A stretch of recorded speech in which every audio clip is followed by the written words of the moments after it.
Okay, as we were studying about the trends of the physical properties of the elements, तो हमने यहाँ पर पढ़ना था एटॉमिक रेडियस जो हम पढ़ चुके हैं अबाउट, आयनिक रेडियस, फिर हमको पढ़ना है ionization energy, then electron gain enthalpy, and then we will study about the electronegativity, oxidation state और chemical reactivities.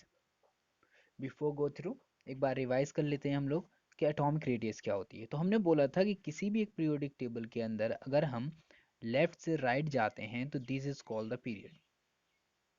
ठीक, इसी तरीके से अगर अप से डाउन जाएंगे तो this is called the group. अब जब आप लेफ्ट टू राइट जा रहे हैं, फॉर एग्जांपल आप लिथियम टू जा रहे हैं फ्लोरीन, ठीक है, इस लिथियम का एटॉमिक नंबर होता है 3 और फ्लोरीन का होता है 9। ठीक है, यहाँ पर अगर आप जाते हैं तो आप क्या देखेंगे कि जो एटॉमिक रेडियस होगी वो as the number of the atom और number of the proton increases in a order, तो आप क्या देखेंगे उसमें एटॉमिक रेडियस क्या होती है, डिक्रीज होती है। जैसे लिथियम की अराउंड 150 होती है और आप फ्लोरीन की देखेंगे तो अराउंड 70 होती है। That is what atomic radius में क्या होता है, एक कॉन्टिन्यूस डिक्रीज होता है। अंडरस्टैंड। अगर हम जाते हैं किसी ग्रुप में, फॉर एग्जाम्पल अगर हम लिथियम से जाते हैं सीजियम तक, तो इस केस में आप क्या देखेंगे कि एटॉमिक रेडियस इंक्रीज होती है। The reason is perfect reason that you can apply over here, कि यहाँ पर आप देखेंगे कि यहाँ पर जो प्रिंसिपल एटॉमिक नंबर है, प्रिंसिपल क्वांटम नंबर है, प्रिंसिपल क्वांटम नंबर है, वो क्या होता है लिथियम के केस में 2 रहेगा, मतलब n बराबर 2। और इसी तरीके से आप देखेंगे फ्लोरीन के केस में भी n बराबर 2 रहता है। इट्स मीन जो बाहर वाली मैन ऑर्बिटल है, क्वांटम, उसका क्वांटम नंबर जो है वो क्या है, एक पीरियड में लेफ्ट टू राइट जाने पर फिक्स रहेगा। इसका मतलब कि वो इंक्रीज नहीं हो रहा। That's why we can say कि यहाँ पर एटॉमिक रेडियस डिक्रीज होती है instead of being increase. But in case of the L, यानी कि किसी ग्रुप में left to up to down जाने पर आप क्या देखेंगे कि यहाँ पर क्या होता है, एन बराबर 2 होता है लिथियम के लिए, सोडियम के लिए 3, फिर 4, फिर 5 और 6। दैट्स वाई यहाँ पर एटॉमिक रेडियस बढ़ रही है। इसका रीज़न ये है कि आप क्या देखेंगे कि ये न्यूक्लियस है, न्यूक्लियस के और पास जो लेयर्स हैं वो क्या हो रही हैं, बढ़ रही हैं। That's why it is increasing atomic, atomic जो रेडियस होगी वो क्या होगी, इंक्रीज होगी अगर हम अप टू डाउन जाते हैं तो। Okay, now we have the other one topic, that is the ionic radius. तो I told you before in the video कि जब किसी एटम के अंदर से एक इलेक्ट्रॉन निकलता है तो उसके ऊपर पॉजिटिव चार्ज क्या हो जाता है, ज़्यादा हो जाता है। बिकॉज वी नो कि प्रोटॉन का और इलेक्ट्रॉन का जो नंबर होता है वो क्या होता है, हमेशा इक्वल होता है। ठीक, तो जितने प्रोटॉन होंगे इतने ही न्यूट्रॉन होंगे। जैसे फॉर एग्जांपल अगर हम कंपेयर करें सोडियम की, तो सोडियम के अंदर होते हैं 23 protons. That's why it has 23 electron. In this case what you really notice कि यहाँ पर आप देखेंगे कि 23 प्रोटॉन एंड 23 इलेक्ट्रॉन्स हैं। अगर इसमें से हम एक इलेक्ट्रॉन निकाल दें तो यहाँ पर हो जाएगा 23 प्रोटॉन्स, एंड यहाँ पर हो जाता है मोर पॉजिटिव चार्ज, और यहाँ पर हो जाता है 22 electron.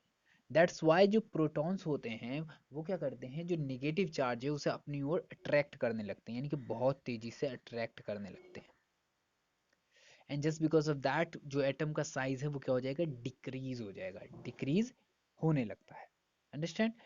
And the second thing that we really need to understand over here, that is about the negative, कि what gonna happen if a atom will gain 1 electron, then उस case में क्या होने वाला है। तो उस केस में क्या देखेंगे आप, जैसे फॉर एग्जांपल अगर हम बात करते हैं फ्लोरीन की, ठीक, फ्लोरीन के ऊपर क्या होगा, 9 प्रोटॉन्स हैं और that is equal to the 9 electron. ठीक है, ये क्या करेगा, एक इलेक्ट्रॉन को गेन कर लेगा। अब इसने एक इलेक्ट्रॉन को गेन किया, उसके साथ इसके ऊपर कितने हो गए, इस बार हमारे पास बन के आया fluorine plus. In that case 9 protons and more than 10 electrons, यानी कि वन मोर जुड़ जाता है तो इसका मतलब 10 इलेक्ट्रॉन।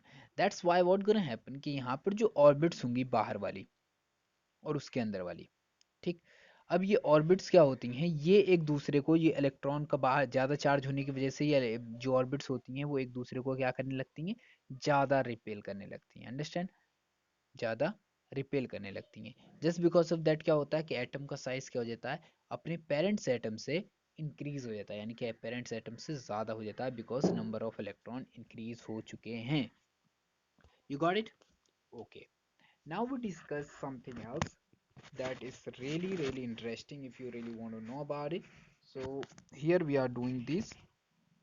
Likewise, जब एनाइजेशन एंथैल्पी की हम बात करते हैं तो एनाइजेशन एंथैल्पी के केस में हम क्या देखेंगे कि देयर इज अ टेबल, यहाँ पर दिखाया गया है इसकी एनाइजेशन एंथैल्पी और it is between atomic number. You notice one thing कि when in a group you go up to down, यानी कि जब आप किसी एक ग्रुप के अंदर अप टू डाउन जाते हैं तब, और जब आप किसी ग्रुप के अंदर लेफ्ट टू राइट जाते हैं, तो now we are talking about left to right, that's mean we are talking about periods. Okay, periods. This one is hydrogen, this one is helium. Now it has the lithium, then beryllium, then that's come boron, and it is what, boron के बाद आता है carbon, then that is nitrogen, and it is fluorine and neon. ठीक, इस सारे के सारे atom यहाँ पर आ जाते हैं. अंडरस्टैंड. ऐसे ही अगर हम एक ग्रुप की बात करें तो यहाँ पर आएगा सोडियम, यहाँ आएगा पोटेशियम, यहाँ आएगा रुपीडियम और यहाँ आएगा सीजियम. ठीक, तो इसके अंदर अगर सबसे कम अनाइजेशन एंथैल्पी है किसी की तो वो आती है हमारी एल्कलाइन मेटल, एल्कलाइन मेटल. और सबसे ज्यादा अगर किसी की एनाइजेशन एंथैल्पी है तो those comes are noble gases, those are noble gases. You understand.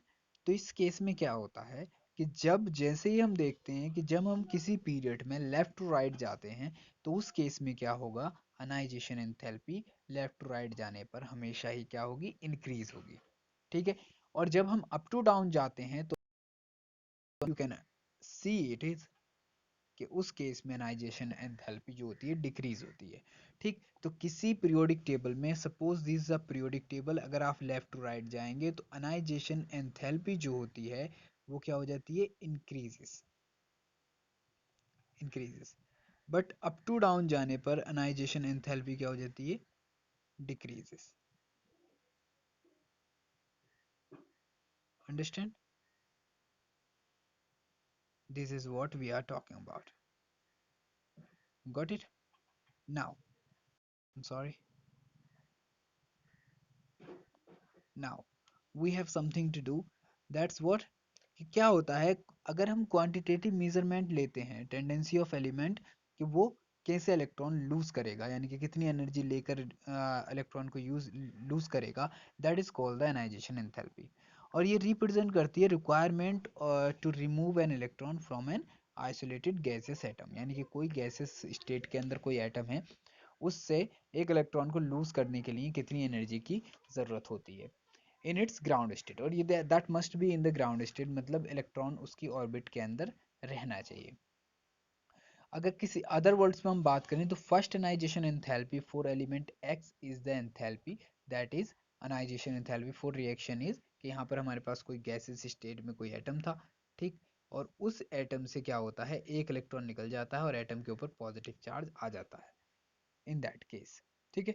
अनाइजेशन enthalpy expressed in the unit, इसकी यूनिट जो यूज़ करते हैं वो यूज़ करते हैं किलो जूल पर मोल, यानी कि एक मोल गैस में से इलेक्ट्रॉन रिलीज करने के लिए कितना आ, उसे एनर्जी देनी पड़ती है, इस वजह से. ठीक है.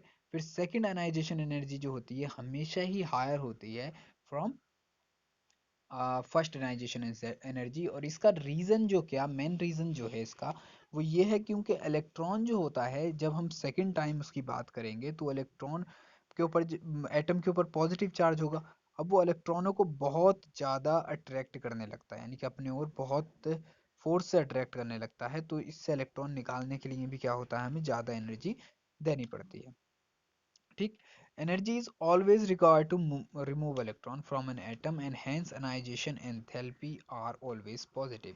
Because हमेशा ही आपको इलेक्ट्रॉन रिमूव करने के लिए एनर्जी प्रोवाइड करनी पड़ेगी. Just because of that what you gonna notice कि ionization enthalpy जो होगी हायर होगी इन केस ऑफ दैट. ठीक. बाकी अब बात कर चुके हैं कि अगर हम किसी पीरियड के अंदर लेफ्ट टू राइट जाते हैं तो हमारी ionization enthalpy इंक्रीज होती है, अप टू डाउन जाते हैं तो हमारी अनाइजेशन एनर्जी क्या होती है, डिक्रीजेस होती है। If you are talking about ionisation energy या enthalpy. Okay, now the other thing, we are seeing this in the period. तो हमारे पास लिथियम है, फिर बेरिलियम है, फिर बोरोन है, फिर कार्बन है, फिर नाइट्रोजन है, फिर ऑक्सीजन है, फिर फ्लोरीन है, and in the end that is neon. And you are noticing in all of them, ठीक, make me clear something. over here you see this is the energy of the lithium, and this is the beryllium, and this is the boron, ठीक। फिर हम पहुंचते हैं carbon, and then nitrogen, and then oxygen, all right, then it's a fluorine, and in the end this is a neon. There are some thing that you really need to notice कि हम क्या देखते हैं, हम देखते हैं जब हम किसी पीरियड के अंदर लेफ्ट टू राइट जाते हैं, ठीक, लेफ्ट टू राइट जाते हैं तो क्या होता है, आयोनाइजेशन एनर्जी क्या कर देती है, इंक्रीज कर देती है। But there are two exceptions, आप देख पा रहे हैं यहाँ पर, एक तो है बेरिलियम और दूसरा है नाइट्रोजन। यानी कि इनकी एनर्जी क्या है, नाइट्रोजन की एनर्जी ज़्यादा है किससे, ऑक्सीजन से, और बेरिलियम की एनर्जी ज़्यादा है किससे, बोरॉन से। ओके, विल क्लियर इट कि क्यों ऐसा होता है and why it is happening. So see, you take beryllium, ठीक, and here you take boron. Okay, you have two of them. इसका होता है 4, इसका होता है 5। Let's see, 1s2 2s2, in that case आपके पास होगा 1s2 2s2 and 2p1 2p1। What you know, जब हम बात करते हैं किसी ऑर्बिट के बारे में जो लास्ट ऑर्बिट हो और उसके बारे में हम बात करते हैं, हम कहते हैं कि भाई अगर किसी की ऑर्बिट या तो कंप्लीटली फिल्ड हो, कंप्लीटली फिल्ड हो, या फिर हाफ फिल्ड हो, तो दोज आर मोर स्टेबल या फिर most stable. Understand, those orbital is more stable or most stable. So in that case what you understand कि यहाँ पर क्या है, बेरिलियम की जो लास्ट ऑर्बिटल है दैट इज कंप्लीटली फिल्ड, और यहाँ पर हम देखते हैं कि इसकी पी ऑर्बिटल में सिर्फ और सिर्फ एक इलेक्ट्रॉन है। That's why in this case what you notice कि ये जो एनर्जी होगी बेरिलियम की बीइंग अप कंप्लीटली फिल्ड, इसके अंदर क्या है, इलेक्ट्रॉन निकालने के लिए हमें ज़्यादा एनर्जी प्रोवाइड करनी पड़ेगी एज कम्पेयर टू बोरॉन। तो जस्ट बिकॉज ऑफ बोरॉन की एनर्जी इस कारण से क्या हो जाती है, कम हो जाती है, और बेरिलियम की एनर्जी बढ़ जाती है because it is more stable as like we compare with the beryllium. Understand, तो this point is I think completely clear what is the reason behind this, ठीक। अब एक बार इसे और अप्लाई करके देख लेते हैं हम, किस पर, नाइट्रोजन पर, ठीक है, नाइट्रोजन पर अप्लाई करते हैं। इन केस ऑफ नाइट्रोजन और ऑक्सीजन क्यों है, क्यों ऑक्सीजन की ज़्यादा होनी चाहिए थी, क्यों कम है, ठीक है। तो हमारे पास है नाइट्रोजन, एटॉमिक नंबर होता है 7, और हमारे पास है ऑक्सीजन, एटॉमिक नंबर होता है 8। 1s2 2s2 2p3। अब यहाँ पर बात करते हैं 1s2 2s2 और 2p4। Now look at it, हम लोग जानते हैं कि p ऑर्बिटल के अंदर 6 इलेक्ट्रॉन आते हैं, 6 के आधे कितने हो गए, 3 इलेक्ट्रॉन, मतलब ये क्या है, हाफ फिल्ड है, ये क्या है, हाफ फिल्ड है। Now we talk about this one, it has 4 electrons. How many? It has the 4 electrons. That's why it is not half filled or not a completely filled. Just because of that कि half filled जो orbitals होती हैं वो कैसी होती हैं, they are more stable, so उनका requirement of energy भी क्या होगी, higher होगी। That's why nitrogen is more stable or more energy required to ionize as compared to oxygen। इसका reason ये रहता है। Understand? That's why we were talking about. Energy is always required to remove electron from its atom, and hence ionization enthalpy is always positive. We know about it.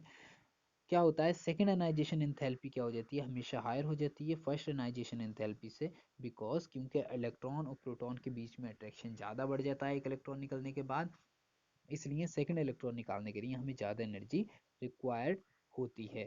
ठीक है, जो अनाइजेशन energy होती है ये हमेशा किसी पीरियड के अंदर इंक्रीज होती है, लेकिन अगर कोई किसी एटम की ऑर्बिटल जो आउटर मोस्ट ऑर्बिटल है वो कम्प्लीटली फिल्ड हो और हाफ फिल्ड हो तो उसकी अनाइजेशन एनर्जी क्या हो जाती है, ज़्यादा हो जाती है एज कम्पेयर टू रूट। ठीक है, ये these are the point that you really need to put in your mind before going through. Alright, जिन एटम्स की अनाइजेशन एनर्जी जितनी ज़्यादा कम होती है वो उतने ही ज़्यादा रिएक्टिव होते हैं, keep this thing in your mind too. Now we are talking about the shielding effect. You know the shield is like you have heard like the shield of Captain America. Hmm? Captain America's shield. What it do? It protect the Captain America from any of the attack. Understand? तो ये क्या करती है, captain America को बचाती है किसी भी अटैक से। लाइकवाइज क्या हो कि किसी के एटम के अंदर भी क्या ऐसा कुछ होता है जो सील्ड की तरह काम करने लगे और उसके बीच के जो चीज़ें उसकी दोनों तरफ आती हैं उन चीज़ों को वो क्या कर दे, थोड़ा कम कर दे।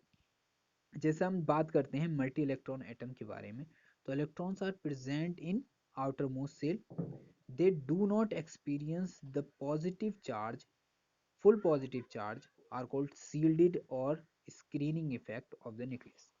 अंडरस्टैंड? यानी कि आपके पास क्या है, कोई एटम है और वो एटम तो थोड़ा क्या है, मल्टी इलेक्ट्रॉन एटम है, multi electron atom. In this case what gonna happen कि यहाँ पर जो एटम होगा, जो भी एटम है व्हाटएवर इट इज, ठीक, तो इसके अंदर जो बाहर वाली ऑर्बिटल होगी और जो न्यूक्लियस होगा इनके बीच में पूरा इलेक्ट्रॉन जो एक अट्रैक्शन होता है बिटवीन पॉजिटिव एंड नेगेटिव वो एक्सपीरियंस नहीं किया जाएगा। इसका रीज़न क्या होता है कि इसके बीच में जो ऑर्बिट होती हैं, इसके बीच में जो ऑर्बिट्स होती हैं वो बाहर वाले इलेक्ट्रॉन जो होते हैं उससे इनका अट्रैक्शन कंप्लीटली नहीं होने देती। तो ये जो सील्ड हैं ये क्या कर देती हैं, इन इलेक्ट्रॉन को रिपेल करती हैं और खुद इस तरफ क्या होती हैं, अट्रैक्ट होती हैं, यानी कि बाहर वाले इलेक्ट्रॉन को ये रिपेल करेंगी और खुद न्यूक्लियस की ओर अट्रैक्ट होंगी। तो ये क्या कर लेती हैं उसको, तो ये क्या करती हैं यहाँ पर कि उसको बिल्कुल सील्ड की तरह काम करने लगती हैं, शील्ड या फिर स्क्रीन की तरह काम करने लगती हैं। दैट्स वाई यहाँ पर जो होता है चार्जेस जो होते हैं वो क्या हो जाते हैं, मतलब जो बाहर वाले इलेक्ट्रॉन जो होते हैं उनके ऊपर वो पूरा पॉजिटिव चार्ज एक्सपीरियंस नहीं कर पाते और this is called the effect, effect kind of shielding effect, screening effect. I think you better understand that.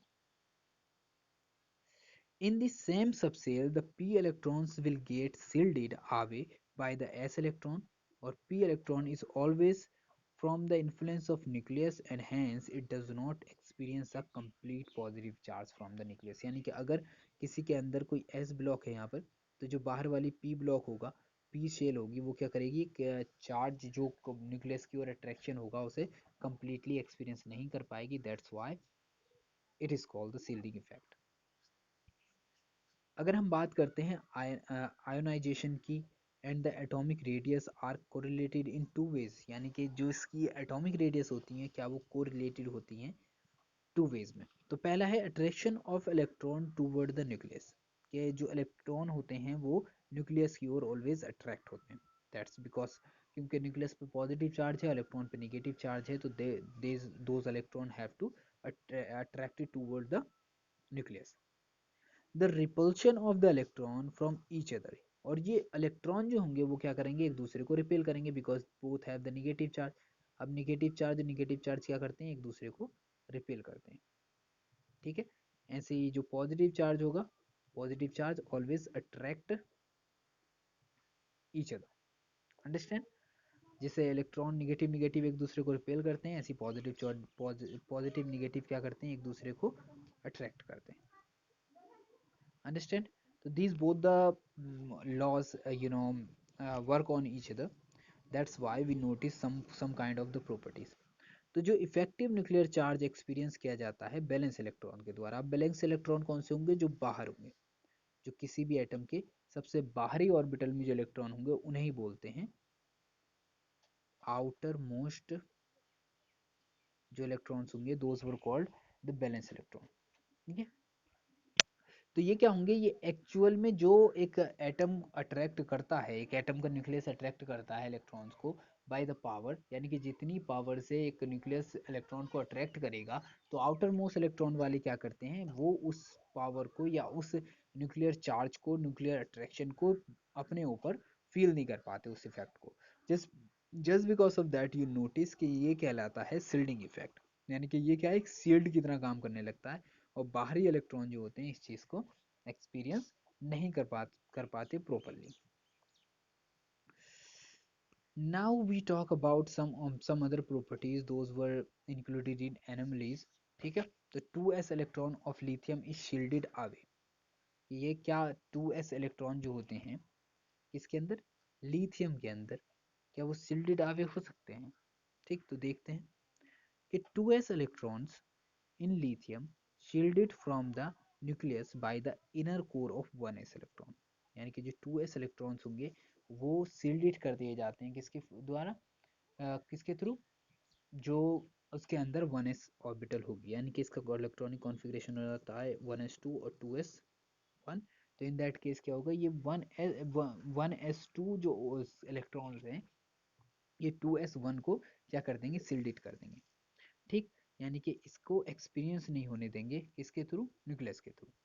The balance electron experience net positive charge which is less than the actual charge of +3, यानी कि जितना +3 eight जो proton का charge था, जो एक electron को experience होना चाहिए था, वो क्या हो जाता है, कम कर दिया जाता है किसके द्वारा? 1s2 इलेक्ट्रॉन के through. Shielding is effective when the orbital is inner shell are completely filled। और ये जो हो जाती है, ये shielding जो हो जाती है बहुत ज़्यादा इफेक्टिव होती है जब अंदर वाली ऑर्बिटल क्या हो जाए, completely filled हो जाए।